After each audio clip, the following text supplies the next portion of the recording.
Hola chicos, ahora vamos a continuar con el desarrollo de la unidad número 3 de la materia.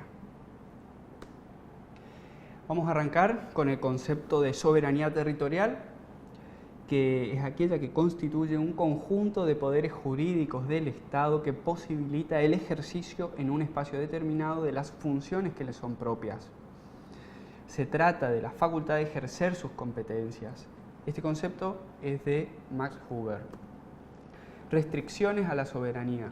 El estatuto personal y la capacidad jurídica de las personas que viven en el extranjero incumben a la legislación de sus países de origen, por lo tanto quedan excluidos del sistema legislativo del Estado receptor.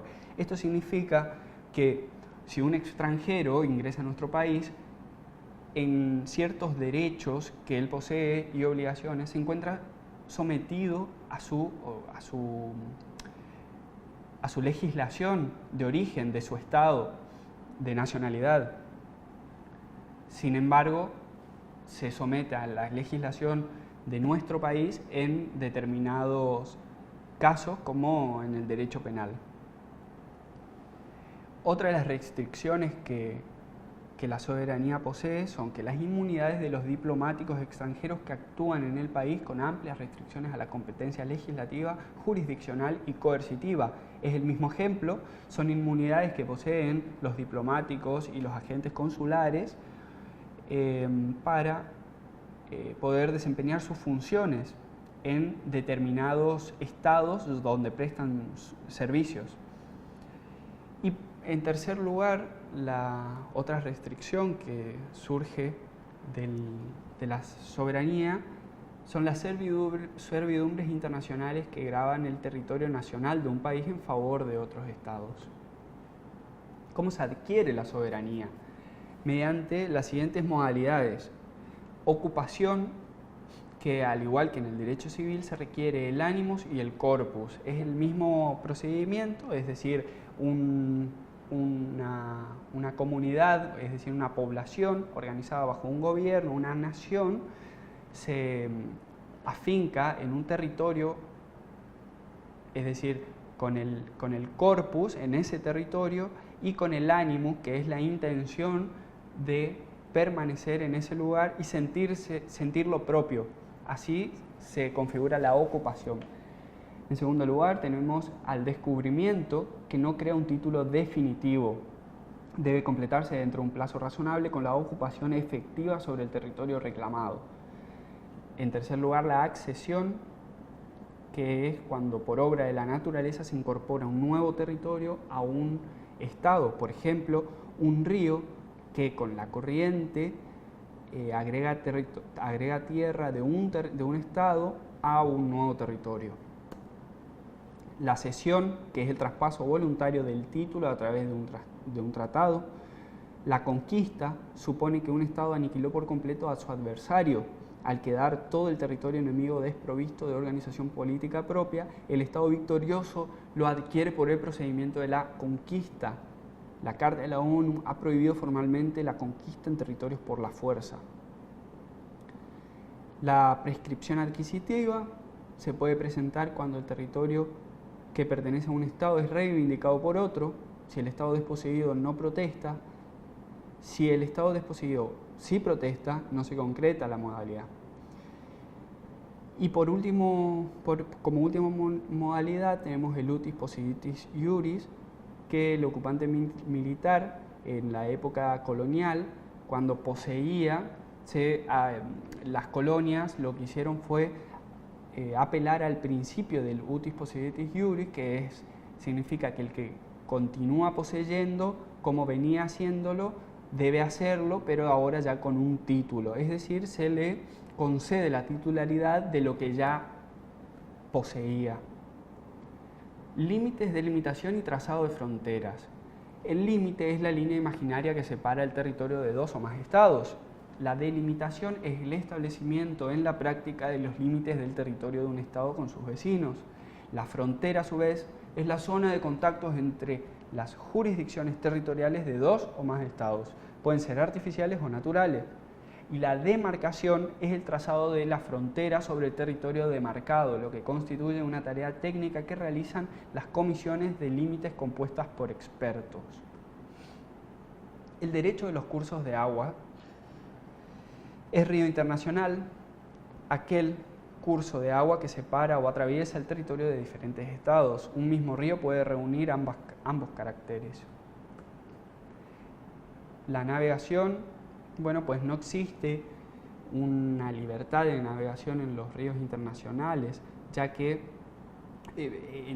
no existe como una norma del derecho internacional general, ya que debe apelarse a tratados celebrados entre estados particulares, tratados particulares. En Europa, por ejemplo, ha habido declaraciones sobre libre navegación de los ríos internacionales y tratados que le imponen en relación con determinados cursos de agua. En América, las secciones de aguas ubicadas en territorios de diferentes ribereños solo estarían abiertas a la navegación de los estados ribereños por imperio de tratados o de concesiones unilaterales. Ahora vamos a pasar a este tema que es sumamente importante y de no tan fácil comprensión, por lo que se requiere de ustedes que presten mucha atención a los detalles. El derecho del mar se encuentra regulado en la Convención de Montego Bay de 1982, la cual adoptó el texto elaborado en la tercera conferencia de la Asamblea General de la ONU. El 16 de noviembre de 1994 entró en vigencia. En esta convención se habla de las aguas interiores, que son aquellas situadas en el ámbito del territorio terrestre, al interior de la línea de base del mar territorial. La convención reconoce al Estado ribereño derechos exclusivos en sus aguas interiores. Los buques privados extranjeros que naveguen por estas aguas están sometidos a la soberanía de ese Estado. El mar territorial también es otro tema que está tratado en esta convención. Está formado por una franja de aguas adyacentes al territorio y situada más allá de las aguas interiores del Estado. La convención fija 12 millas marinas medidas desde la línea de base, y la línea de base normal para medir la anchura del mar territorial es la línea de bajamar a lo largo de la costa. La soberanía del Estado ribereño es plena en el mar territorial y se extiende al espacio aéreo subyacente y al lecho y subsuelo de esas aguas. El Estado ribereño tiene competencias de carácter legislativo, es decir, crea y aplica sus propias leyes jurisdiccionales, las hace cumplir y puede reglamentar la navegación como también la actividad pesquera. En este gráfico podemos ver detalladamente las 12 millas náuticas del mar territorial, luego pasamos a la zona contigua, vemos el subsuelo, a su vez desde la línea de bajamar se pueden contar 200 millas náuticas, que es la zona económica exclusiva, y luego ya pasamos a alta mar. Bueno, continuando, aquí está otro gráfico. El paso inocente. El paso inocente es un derecho del cual gozan todos los estados que ingresan, que atraviesan el mar territorial de un estado. Porque el paso inocente es la navegación para atravesar el mar territorial de un estado. Este paso debe ser continuo, rápido y solo podrá detenerse por incidentes ordinarios de la navegación o por razones de fuerza mayor, dificultad grave o para prestar ayudas a personas, navíos o aeronaves en peligro. La soberanía del mar territorial está limitada por el derecho de paso inocente. Es una restricción a la soberanía de los estados. La contracara del derecho de paso inocente es el derecho de persecución, pues el Estado ribereño tiene la facultad de continuar la persecución de un buque extranjero que se inició en las aguas territoriales de ese Estado, tiene la facultad de perseguirlo más allá de su límite exterior, cuando haya tenido razones fundadas para creer que él había cometido una infracción a sus leyes o reglamentos. La zona contigua, adyacente al mar territorial hay una extensión de zona contigua que empieza en el límite exterior del mar territorial y donde el Estado ribereño tiene ciertas facultades exclusivas pero limitadas y de carácter funcional. La Convención la fija en 24 millas marinas a partir de las líneas de base utilizadas para medir la anchura del mar territorial, o sea, se extiende a partir de 12 millas del límite exterior del mar territorial.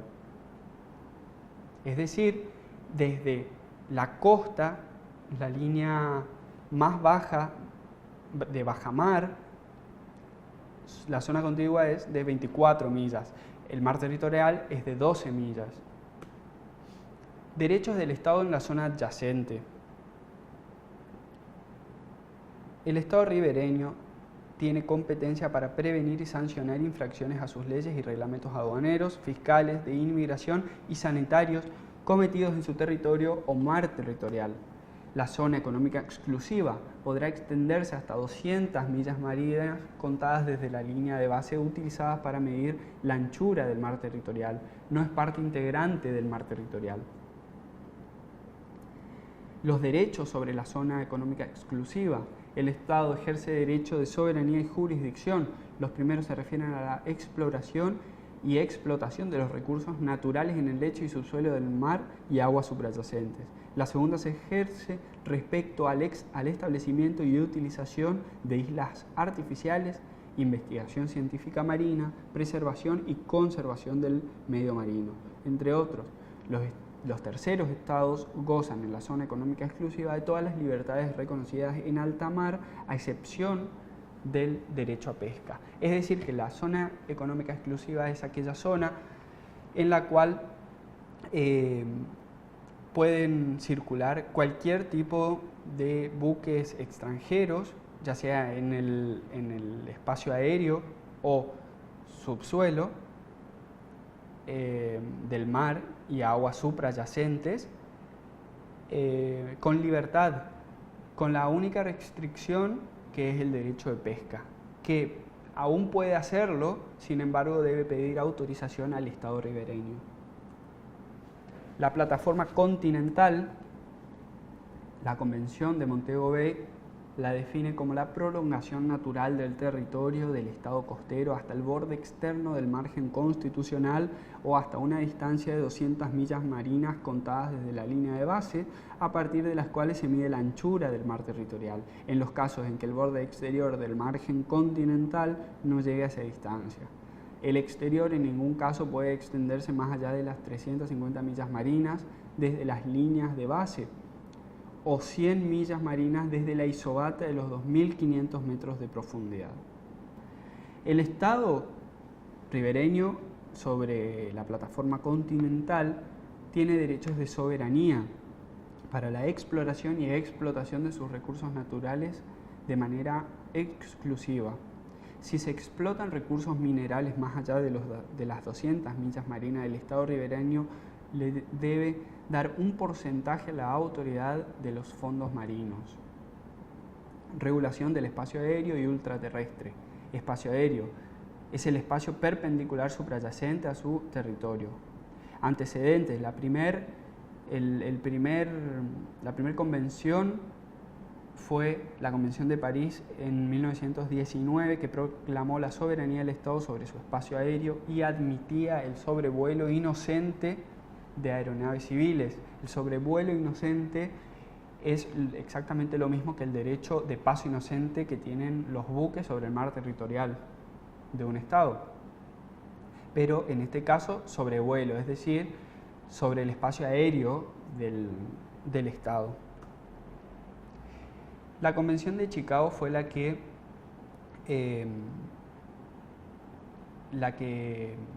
reemplazó a la de París. Ratifica la soberanía plena y exclusiva de los Estados sobre su espacio aéreo. En cuanto a las aeronaves, se aplica solo a las civiles, estando excluidas a las de guerra, y hace depender la nacionalidad del registro a las matrículas del Estado. Crea en reemplazo de la SINA la Organización de la Aviación Civil Internacional y distingue entre vuelos regulares y no regulares, pues sujeta a los primeros a la autorización especial del Estado territorial y permite a los últimos el derecho de paso inocente sujeto al poder reglamentario del Estado. El espacio ultraterrestre está regulado en el Tratado del Espacio de 1967. Establece que la exploración y utilización del espacio ultraterrestre, así como de la Luna y otros cuerpos celestes, estarán abiertos sin discriminación a todos los estados, que deberán hacerse en provecho y en interés de todos los países y que incumben a toda la humanidad. La representación internacional. Ahora vamos a tratar un tema netamente de derecho internacional pública, que es la representación internacional, los agentes diplomáticos y consulares. En todo sistema republicano existen tres poderes: el ejecutivo, el poder legislativo y el judicial. El ejecutivo es el órgano central que ejerce la representación estatal y conduce las relaciones exteriores del país por medio de su cuerpo diplomático.